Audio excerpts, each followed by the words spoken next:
Vous allez entendre des choses désagréables. Et on poursuit ce avez BFM l'habitude. politique avec vous, Jean-Luc Mélenchon. Edwige. Jean-Luc Mélenchon, vous avez dit, on est ravis qu'il y ait des piquets de grève, quelle que soit la couleur politique. Dans votre comité d'action nationale contre la réforme des retraites, où vous appelez les syndicats à vous appeler, d'abord c'est tous les syndicats, y compris les syndicats réformistes. Et puis, est-ce que c'est tous les partis politiques, de vous, jusqu'à le Front National, par exemple Je pense que si on décide, c'est ceux qui décident de soutenir l'action qui sont là, l'action des syndicats. Ou que les syndicats inviteraient, c'est à eux de Mais décider. c'est pour vous de Je veux demander pas, parce que tout à l'heure, on m'a posé une question, je ne veux pas tourner autour du pot. Si j'étais en capacité de le faire, je le ferais. Mais bon, il y a la situation comme elle est, et le fait que tout acte qui donnerait l'impression qu'on s'approprie politiquement une lutte serait mauvais pour la lutte elle-même. C'est exactement ce que je vous ai dit au moment des Gilets jaunes. J'ai dit, des insoumis, il y en a dans tous les ronds-points.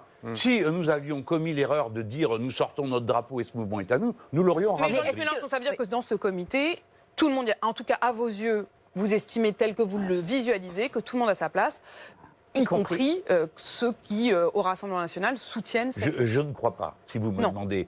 C'est pas moi qui ferai ça, mais je ne crois pas. Parce que la CGT a eu raison de dire, on parle des dirigeants, là, si vous voulez, dans la rue, il y a tout le monde.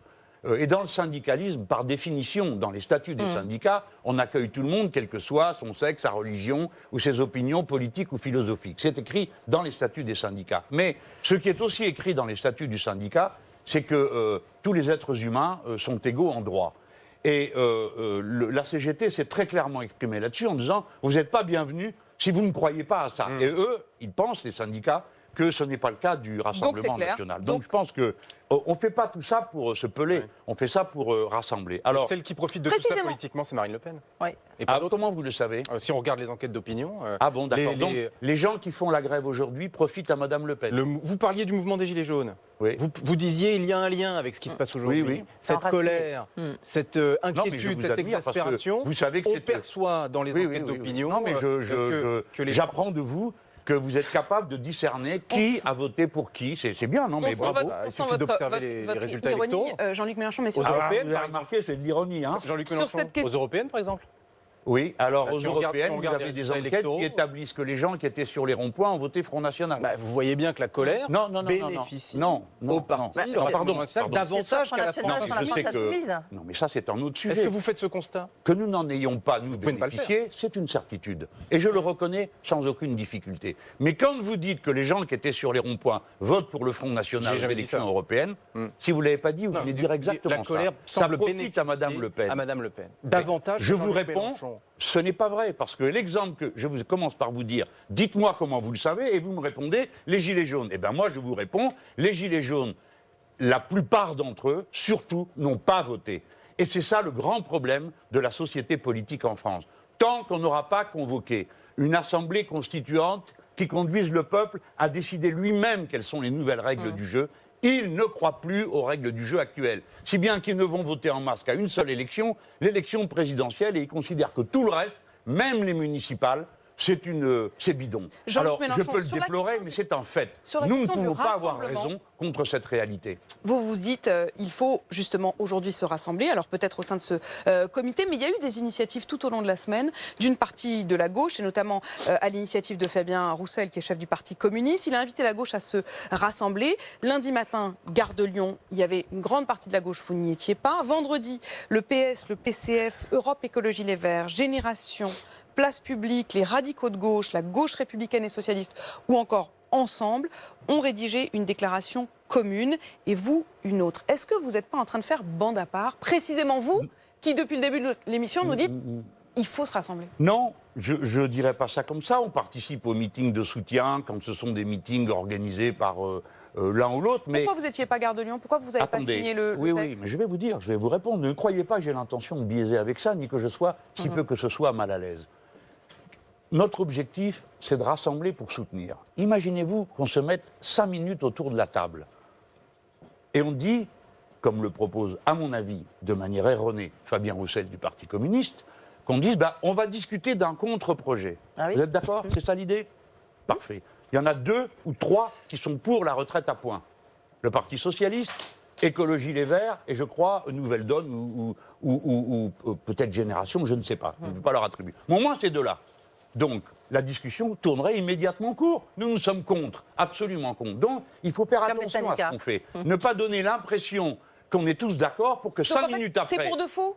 C'est juste une façade quand ils se retrouvent là, Gare de Lyon, quand ils signent non, je pense que le Parti communiste, qui a un dirigeant avisé et habile, aimerait qu'on donne l'impression qu'on est tous d'accord avec le mouvement, et on l'est, mais avec le contenu, pour un contenu différent. Et ça, je lui dis, c'est une erreur, parce qu'en 5 minutes, ça tournerait à la division. D'ailleurs, vous vous jetteriez sur nous, même pas 30 secondes donc après. Donc vous préférez même pas tenter le coup? Mais je n'ai qu'à lire ce que disent les uns et les autres. Donc je veux éviter de nous mettre dans une situation de division, ou alors, pire que tout, c'est on recommence le régime Hollande. C'est-à-dire qu'on se met d'accord sur le minimum du minimum et on trompe tout le monde. Vous avez été assez précis sur le contre-projet et regardons un peu dans les faits si c'est réaliste. Pardon, on va voir si votre appréciation est que c'est réaliste ou pas. On a bien compris depuis le début. Nous avons fait une proposition réaliste. Mais Jean-Luc Mélenchon, attendez, comprenez-moi bien. Vous ne pouvez pas toujours répondre que c'est une affaire de perception ou d'impression. Il y a quand même un certain nombre de faits, il y a quand même un certain nombre de chiffres, Jean-Luc Mélenchon. On ne peut pas tout relativiser. Il ne s'agit pas de ça, j'essayais juste d'être complaisant avec vous. Parce que je pourrais vous dire que ça fait des semaines que vous racontez n'importe quoi et que vous colportez la propagande du gouvernement. Je pourrais dire ça, mais je ne le fais pas. J'essaye de dire, vous avez un point de vue et j'en ai un autre. Et ce que je réussis à faire, c'est de vous enfermer dans un point de vue qui n'est pas votre analyse de journaliste. Est-ce que c'est votre projet, Jean-Luc Mélenchon, tous ensemble, en l'occurrence, le projet sur les retraites? Est-ce que c'est vous qui l'avez fait, celui de la France Insoumise? On a une énorme commission qui a travaillé sur ce document. On ne peut plus maintenant s'occuper, je ne peux plus tout faire. Par exemple, le contre-projet sur le budget de l'État, c'est Éric Coquerel qui pilote ça. Le contre-projet sur les retraites, c'est Adrien Quatennens, Jean-Hugues Rappeneau. Mais vous y adhérez au moins, vous y adhérez, vous êtes d'accord avec la proposition bien sûr, on est un groupe, on est un collectif. Je ne vous dirai pas que je suis d'accord avec chaque mot, chaque virgule de partout. La retraite à 60 ans, la retraite à 60 ans, ça vous êtes d'accord. Voilà. 40 annuités, oui, je suis d'accord. 10 pas une meilleures seule années retraite en dessous du SMIC. Comme le projet du gouvernement, comme le projet du gouvernement. Non, alors vous voyez déjà, ça commence mal. Non, le gouvernement dit pour une carrière complète. Oui. Et vous? Je n'ai pas dit pour une carrière complète. Non, c'est pas écrit. Alors je vous le dis. D'accord. Voilà. Non, mais c'est une précision. Oui. RSA, non, mais voyez, on a bien étudié. Intégration des trimestres au RSA. Oui, oui, c'est bien ça. Rentre dedans. Oui, oui, parce que c'est pas normal que quelqu'un qui est au RSA puisse pas faire entrer ses trimestres, sa participation à la vie active pendant ces trimestres-là. Oui, oui, c'est bien. Alors, questionnement classique. Comment est-ce que, questionnement naturel, au fond, vous la demandez souvent sans doute, comment est-ce que vous financez ce régime? Non, mais c'est comment financement. Oui, c'est surtout la grande question. Alors, non, mais parce que vous m'avez souvent posé la question. On peut dire aux téléspectateurs que ce débat n'est même pas nouveau. On l'a déjà eu en 2003, on l'a eu en 2008, on l'a eu en 1995. Et ça fait donc pour la 4e fois, je vais vous redire. Mais comme les choses se sont aggravées entre-temps, je commence par vous dire une chose. Il n'y a pas de problème de financement aujourd'hui sur les retraites. Par conséquent, la réforme est une pagaille gratuite qui a été décidée pour permettre, par transition lente, d'arriver au régime par capitalisation, comme le demande la Commission européenne, parce que vous n'en parlez jamais, mais c'est une recommandation de la Caisse européenne. Mais comme il y a beaucoup de recommandations sur le déficit, vous êtes d'accord avec moi qu'aujourd'hui, vous n'avez pas de déficit. Et puis, ça vient, ça sera 7 à 15 milliards d'ici 10 ans. Vous êtes d'accord avec nous? Et par contre, à partir de 2050, avec la démographie, il va y avoir une inversion. Mais pour l'instant, ça va donc être c'est en déficit de facto. Non, de facto et dans 15 ans, c'est pareil pour vous. Ce que vous devrez dans 15 ans, est-ce que non, vous devez aujourd'hui? Non, parce que c'est demain que c'est en déficit. Non, mais attendez, non, c'est pas demain, c'est dans 15 ans. Non. Donc, on connaît les paramètres à faire 2025. bouger. Non, mais il faut quand même parler sérieusement de ce qu'il y a devant nous. Hein, c'est pas que de la propagande, tout ça. On va pas se jeter à la figure. Bon, donc je vous dis, il n'y a pas de problème. 2, les réformes du gouvernement aggravent le déséquilibre du système. Et je peux vous le démontrer.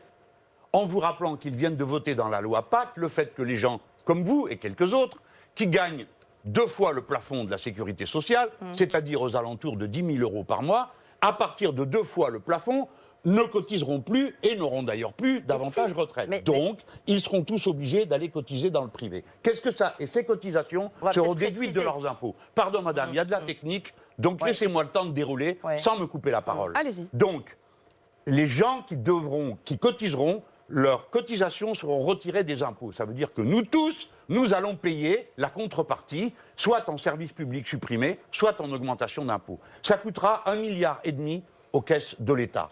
Quand ils toucheront leur pension, 70% sera dégrévé d'impôts. Je continue. Et comme ils ne cotiseront plus au-delà de 2 fois le plafond, comme tout le monde, eh bien, il va manquer 7 milliards dans les caisses de retraite. Alors, c'est pas la peine de venir me chercher. Jean-Luc Mélenchon, une question sur... Vous disiez tout à l'heure, moi, j'aurais besoin de ma retraite. Mais on le sait parce que tout ça, maintenant, est aujourd'hui transparent. Vous avez du patrimoine. Vous l'avez fait aussi, précisément, pour ça. C'est une manière, pour vous, d'avoir des biens privés. Non, pas du tout. C'est la seule manière. Retraite par capitalisation. C'est une forme de retraite par capitalisation. Non, mais attendez, parlons pas de moi, mais je veux bien. Mais ne faisons pas des diversions. Moi, je n'ai pas acheté une retraite par capitalisation. J'ai acheté un appartement. Je vous le donne si vous voulez et que vous me garantissez que je peux y vivre jusqu'à mon dernier souffle et mon dernier jour. Voilà. Je vous le donne, je ne peux pas faire mieux.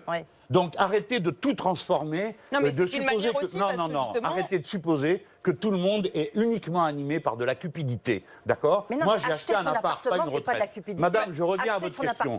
Vous avez dit, dans 15 ans, il y aura un déficit. Je vous montre que le gouvernement est en train de l'organiser aujourd'hui, que c'est la technique des gouvernements libéraux de mettre en déséquilibre toutes les caisses pour ensuite dire, vous voyez, ça ne marche pas. Mais Jean-Luc Mélenchon, ne vous énervez pas. Vous parlez du fait que les Français parfois mettent de côté. De Malherbe, ne vous énervez pas vous. Moi, je ne m'énerve pas, je parle fort. Je suis méditerranéen, c'est tout.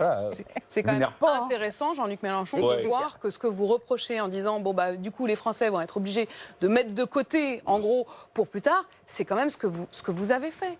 Non, je conteste totalement cette idée, parce que les gens qui vont mettre de côté, je recommence parce qu'apparemment vous n'avez pas compris, vont être obligés de le faire. Vous, Madame de Malherbe, vous gagnez combien ? Mettons 10 000, mettons 20 000. Entre 10 et 20. Non, mais entre 10 et 20. Donc, au-delà de 2 fois le plafond de la Sécu, vous allez devoir cotiser. Si vous voulez maintenir votre revenu, je suppose que vous espérez à la retraite maintenir votre revenu. C'est ce que tout le monde fait. Donc, vous allez vous dire, ah là là, c'est plus le régime général qui me paye, donc je vais aller cotiser. Vous allez aller cotiser. À ce moment-là, vous autres vous direz merci parce que c'est vous qui payez. Et elle aussi d'ailleurs, par ses impôts. Ça va coûter 1,5 milliard au pays. Et comme elle ne cotisera plus, elle nous intéresse, elle et son argent. Parce que comme elle ne cotisera plus, les cotisations patronales sur sa cotisation au-delà de 2 fois, c'est 4,5 milliards. On ne verra plus la couleur, et vous ne cotiserez pas pour les salariés à hauteur de 3 milliards. Donc, ça fait 7 milliards. 7 milliards de moins pour les caisses de sécu. Et vous venez de me dire, dans 15 ans, il manquera, non pas 15, madame, vous avez inventé le chiffre du corps est entre 5 et 17. Demandez-moi où je trouve entre 5 et 17, et je vous réponds. Alors, Jean-Luc Mélenchon, mais là, déjà, je vous ai répondu en vous montrant. Vous avez creusé le trou. Vous avez pu élargir effectivement l'assiette. Non, mais je donnais un exemple, j'en ai encore plus à donner. Prenons peut-être quelques minutes pour revenir sur un autre sujet qui a beaucoup occupé, beaucoup fait réagir. Lorsque vous avez commenté... excusez-moi, mais... Jean-Luc Mélenchon, on est passé à un autre sujet. Ça. Un mot. J'ai 10 solutions, mais je vous en donne une. Payez les femmes comme les hommes. Payez les femmes comme les hommes et vous avez la retraite à 40 ans, à 40 annuités et à 60 ans. Il y aura plus de cotisations. Et le emploi, évidemment, ce sont des milliards. On a besoin de prendre quelques minutes sur un sujet qui est aussi important que celui que nous venons d'évoquer, lorsque vous avez commenté la défaite de Jeremy Corbyn en Angleterre, au Royaume-Uni. Sur votre blog, vous avez eu cette phrase, pas question, je refuse les génuflexions devant les ukases arrogantes des communautaristes du CRIF, c'est non. Voilà, c'est cette phrase-là qui a entraîné beaucoup de réactions. Lorsqu'on suit votre parcours politique, c'est mon cas, on ne peut pas imaginer que vous soyez antisémite, ça paraît pas imaginable. Et pourtant, de nombreuses réactions sont allées en ce sens. Est-ce que vous pouvez répondre à cette question-là ? Est-ce qu'il y a chez vous la moindre trace d'antisémitisme, Jean-Luc Mélenchon ? Mais d'abord, il y a une raison philosophique. Je crois à l'égalité absolue des êtres humains. Par conséquent, tout ce qui ressemble à de la discrimination sur la base de la religion, du sexe ou de la couleur de peau m'insupporte au dernier degré et je le combats politiquement. Mais s'agissant de telle ou telle religion, pourquoi aurais-je une fixation particulière ? Je ne suis pas fou. Je pense qu'il y a quelque chose de malsain dans cette de fixation. Mais ce que je conteste, c'est que le CRIF s'appelle Conseil représentatif des institutions juives de France. Il n'y a pas d'institutions juives, nous sommes en République. En République, il n'y a que des institutions républicaines. Il peut y avoir des associations. C'est une association loi 1901 qui me critique et me condamne sans arrêt. Sans arrêt. Quand je suis allé comme président de groupe, entouré de 11 membres de mon groupe en écharpe, à l'appel de l'Assemblée nationale que j'avais signé à la marche Knoll, Nous avons dit au CRIF, nous étions menacés par la Ligue de défense juive, qui est considérée comme une organisation terroriste dans d'autres pays. Nous avons dit au CRIF, est-ce que vous nous garantissez ? Et ils nous ont La dit, sécurité. La sécurité. On ne vous garantit Mais pas. alors- Et nous avons été expulsés de la manifestation On se souvient. parce que cette ligue nous a expulsés. Et donc, ils mènent contre nous Ouais. une bataille politique. Je réponds donc politiquement. Et lorsque- Pardon, monsieur, je veux vous Allez-y, dire, allez-y. inventer des antisémites, c'est grave. Le CRIF passe son temps à ça, à sortir son rayon laser. Et quand quelqu'un a dit quelque chose qui ne lui plaît pas, il vous insulte en vous qualifiant d'antisémite. Or, Vous avez- l'antisémitisme est un crime dans ce pays. Oui, Voilà. absolument. Et à monsieur, alors, délit. vous savez pourquoi j'ai Vous écrit avez ça clarifié. Vous avez Merci clarifié, beaucoup, monsieur, Jean-Luc de me Mélenchon. l'avoir permis. Mais je Jean-Luc veux vous dire Mélenchon, juste- que Jérémy Corbyn a été accusé sans cesse d'antisémitisme. Et il n'y a rien chez lui là-dessus. Il n'a pas flirté avec Mais ça. cet homme n'est pas plus antisémite que je ne sais quoi. Il y a une manière Mais de Jean-Luc vivre. Mélenchon, pourquoi vous n'êtes pas ultra clair là-dessus? Il y a un moment où même les Vous gens vous du rendez parti... compte Vous vous rendez compte les de ce que vous membres- dites, Apolline de Malherbe Jean-Luc Mélenchon, Est-ce que vous les vous rendez membres, compte de ce que vous dites Vous l'avez lu, vous l'avez étudié, les membres notamment du parti de Jérémy Corbyn eux-mêmes ont pris beaucoup de distance et ont estimé que sans doute sa façon d'avoir joué sur l'ambiguïté au Voilà, minimum c'est parti. l'avait honteux, entraîné. ce que vous faites. N'êtes pas d'accord avec Non. ça? Pas du tout. Et attendez, il est blanc comme neige. Écoutez, je veux vous dire Il de la est blanc manière comme neige. la plus claire qui soit, ce que vous faites n'est pas acceptable. Pourquoi S'il suffit que 2-3 personnes en accusent une troisième de quelque chose pour que ça passe pour une ambiguïté, ce que vous venez de dire, ou qu'on m'a fait à moi, vous êtes ambigu. Dois-je raconter ma vie pour expliquer que l'antisémitisme n'est pas dans mes moyens? D'accord? Il y en a ras-le-bol d'utiliser cet argument pour disqualifier. Pour vous, les choses Quand sont le claires, grand rabbin nettes. d'Angleterre dit que M. Corbyn n'est pas capable d'assumer la responsabilité de l'État, c'est à peu près aussi insupportable que si le moufti du Caire venait prononcer une oukase contre moi de même nature. Et je préviens d'avance, ça ne m'impressionne pas, je ne m'inclinerai pas, je ne ferai pas comme Jérémy Corbyn qui a passé son temps à s'excuser, à donner des arguments, etc. Il y en a assez. Il y a assez d'antisémites dans la vie, il n'y a pas besoin d'en inventer d'autres. D'accord? Voilà mon message. Quant aux Juifs de France, j'ai toujours dit ce qui était le fond de ma pensée. Je l'ai dit quelques secondes après qu'on m'ait expulsé d'une manif. J'ai dit, il ne faut pas confondre quelques imbéciles, car chaque Juif, dans le plus modeste village de France, doit savoir que s'il est mis en cause parce qu'il est Juif, il me trouvera l'instant d'après à ses côtés contre la discrimination et le racisme. J'ai toujours parlé comme ça, mais de manière insidieuse, mesquine, sournoise et insupportable, des gens commencent et viennent avec leur mine pateline dire « Oui, vous êtes ambigu, mais ambigu, on ne peut pas répondre. Donnez-moi des faits. Citez des faits, des choses concrètes, des paroles. » C'est même pas l'ambiguïté C'est précisément qu'a pointé le ministre de l'Éducation nationale à votre rencontre. Il a déclaré, Jean-Luc Mélenchon dit des choses aussi scandaleuses que ce que disait Jean-Marie Le Pen. J'imagine que cette déclaration a dû vous atteindre. Non, parce que je n'en tiens aucun compte, je ne les écoute plus. Je sais qu'ils sont odieux, que si on étudiait le pédigré de chacun d'entre eux, il y aurait à dire sur ce qu'ils sont capables de faire supporter aux autres. Alors, bon, voilà, c'est leur technique. Ils ont décidé qu'en prévision de la prochaine élection présidentielle, ils comptaient me faire endosser l'habit de l'antisémite. Ils l'ont déjà fait à Hugo Chavez, qui malheureusement n'avait rien compris à la Shoah en Europe et ne comprenait pas de quoi on parlait. Ils l'ont fait à Bernie Sanders, aux États-Unis d'Amérique. Monsieur Bernie Sanders, non seulement est juif, mais kibbutzine. Mais il n'y a, pas commencé... d'antisémitisme d'extrême gauche en France. Oh bah, il doit y en Ou avoir, en il y a des Angleterre, imbéciles partout. Hein. Attendez, il y en a aussi à droite, hein, beaucoup. Hein. C'est un peu l'histoire, ça non existait, et puis il y en a à gauche, et puis il y en a au milieu, puis il y en a qui n'ont pas d'engagement politique, sont juste antisémites. Est-ce que vous Mais dites... le racisme est très répandu. Est-ce que vous dites, enfin. si vous êtes dans cette logique antisémite, je ne veux pas de votre vote?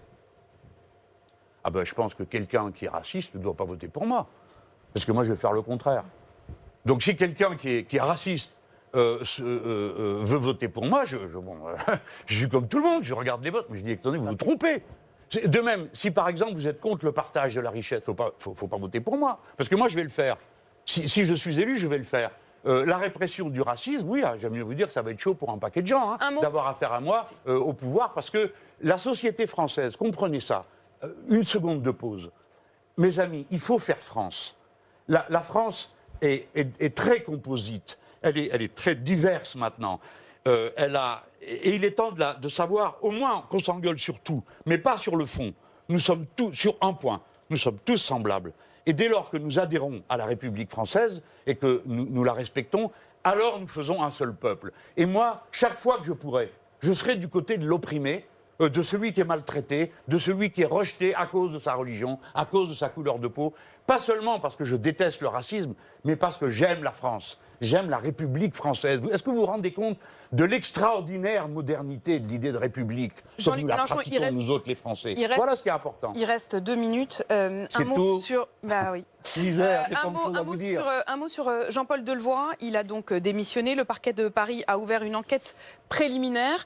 Il y a eu cette déclaration cette semaine. On n'en aura jamais fini, car l'homme idéal n'existe pas. C'est dans la nature humaine de transgresser. D'un certain point de vue, tant mieux, car un homme parfait ou sa recherche, c'est dangereux. C'est Emmanuel Macron qui a dit ça cette semaine. Est-ce que vous êtes d'accord? Bon, il a un point de vue qui est, j'espère, plus philosophique que politique.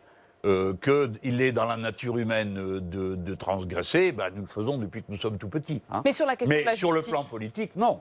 Le respect de la loi et de la Constitution, vous n'y pouvez rien. Moi, je suis contre la Constitution. Vous-même, vous avez été condamné. Oui, j'ai été condamné pour rébellion, incitation à la rébellion, obstruction à magistrat. Alors ça m'ennuie un peu parce que c'est pas vrai. Mais la rébellion, oui, c'est vrai, je suis un rebelle et je suis heureux que donc vous êtes ce plutôt soit d'accord avec cette idée qu'il faut J'ajoute que ça m'a coûté très cher transgresser. parce que en indemnité pour les pauvres policiers à qui j'ai crié dessus, je suis tout à fait désolé qu'ils en soient tombés malades pendant plusieurs jours. Je suis désolé, vraiment. Bon, vous êtes ironique. Très cher. Vous êtes ironique là, Jean-Luc. Non, pas du tout.